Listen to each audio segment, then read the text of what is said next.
దాటేటప్పుడు శివాలయానికి ప్రదక్షిణం చేస్తే ఒక్క మారు చేస్తే చాలు, 3 మార్లు చేస్తే విశేషం.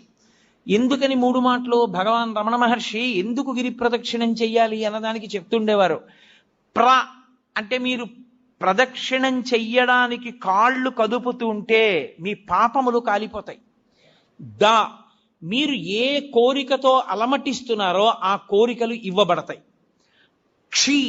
మీరు ఏ కోరిక లేకుండా ప్రదక్షిణం చేస్తుంటే అంటే జన్మ జన్మాంతరములందు చేసిన పాపములు కూడా కాలిపోతాయి.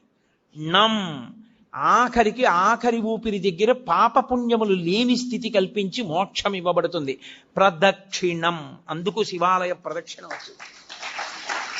నేను కాదు, స్కాందంలోంచి సాక్షాత్ భగవాన్ రమణులు చెప్తుండేవారు కూర్చోబెట్టి ఎందుకు గిరి ప్రదక్షిణం చెయ్యాలో. కాబట్టి ప్రదక్షిణం 3 మార్లు చేస్తారు. ఎందుకు